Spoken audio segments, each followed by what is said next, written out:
Attack on Titan is one of the most hyped up anime out there. Even people who don't watch anime still watch Attack on Titan. Through so many reveals, plot twists, and epic moments, this show has captivated millions of people's attention for over 10 years now. After taking a year-long break of watching the first 13 episodes, I decided to get back into it. And yes, I was pleasantly surprised that things picked up so quickly towards the end of season 1. By episode 25, I was hooked. But I have a lot to say about this show, so strap in and let me tell you my thoughts on Attack on Titan. Make sure to subscribe for more anime content. This anime has some of the most historic scenes in all of Japanese fiction. For this part of the video, I will get into heavy spoilers for the entire show, so be warned. The first time I saw something inspiring in this show was in season 1, where Armin, Reiner, and Jean fight the female Titan. They played this song.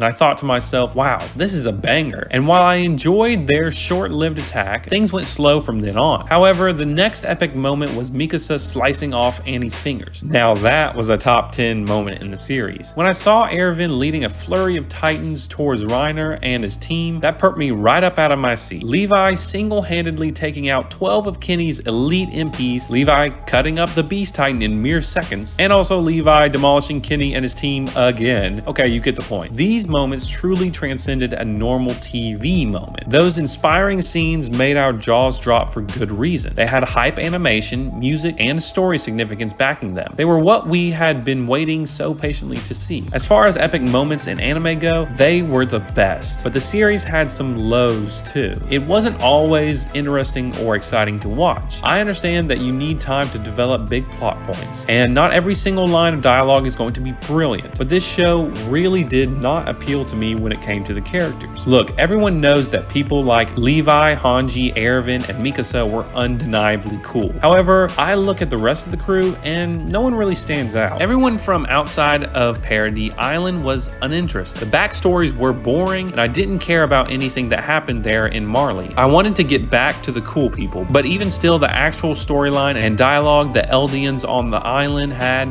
weren't much of interest to me either. It's strange because I genuinely enjoyed watching these characters fight against all odds. And when it came to killing a Titan, I was shouting at my TV for Levi to slice through the nape and take him down. Every other moment though, I only appreciated a few characters' personalities. Sasha's love for food and her bravery and skills as a hunter were admirable, but I didn't form any attachment to her. I only really cared that she died because, well, she is a cute anime girl. But for real, Connie was such a lame character. He basically loved his mom. That was his one and only character trait. I can't tell you a single thing about the personality of Jean, Marlowe, Historia, or someone like Hitch. The characters are just forced into roles for the sake of something to happen. I get it, they all train together, but as we see time and time again, characters are expendable in this world. They come and go pretty quickly, so there's not much time to get acquainted with someone before they are swallowed up by a Titan. That's not a bad thing though. That's just how the story is. At least give me some time to like someone before I see their inside spilling out. The show desensitizes us to death. And while that is fine enough when it comes to random people, when we see someone we're supposed to care about die by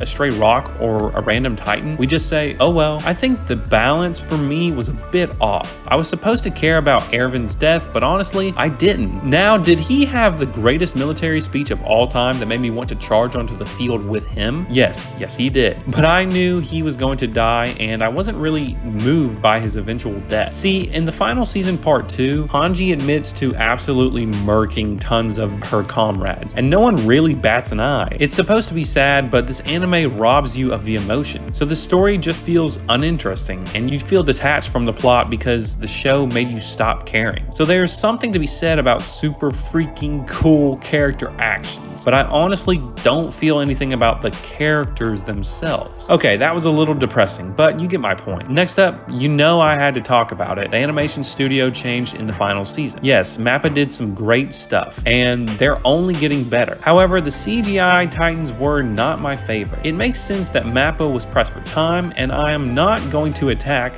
get it, them for the choices that they made because it wasn't that much of a problem for my viewing experience. Mappa knows how to convey dark themes and intense facial expressions. They do cool stuff with CGI, and they integrate it well into the show. Do I think that Wit Studio and Cloverworks did a better job animating action action scenes with the ODM gear? Yes, 100%. But Mappa didn't do a bad job. The animation of Levi fighting in the third season was unlike anything I had ever seen before as far as environmental fighting goes. Man, Levi was so cool, wasn't he? Anyways, the darkness of season 4 really changed everything in this series. When we left the main trio, they were still a bit bright-eyed and hopeful about the future, what was beyond the walls. But the final season punched you straight in the mouth to disabuse you of that notion. I think there are certain series that do dark stories quite well, like Chainsaw Man, but I usually prefer my shows not to be that gloomy. Why would I want to watch something that makes me depressed? I found myself wanting this show to just come to a conclusion so that I could eventually see what becomes of our war-torn heroes. We'll have to wait until fall of 2023 to see the final outcome. In the end, Attack on Titan was larger than life. It had earth-shattering scenes and reveals. It had characters doing super cool things. It had great animation, music, voice acting, and direction. But the more I watched, the less I ended up caring about these characters. Don't get me wrong, it will go down in history as an anime classic easily, but this show will stay in low A tier for my personal preferences. Also, I kind of hate that they crippled Levi, the best character in the show, and RIP Hanji. You deserve your rest, Commander. As for me, I will never forget certain legendary scenes in this show, but that's largely how I will remember it. A handful of historical plot points that transcended the anime medium entirely. That's all for me. This is the Eagle-Eyed Samurai, signing off.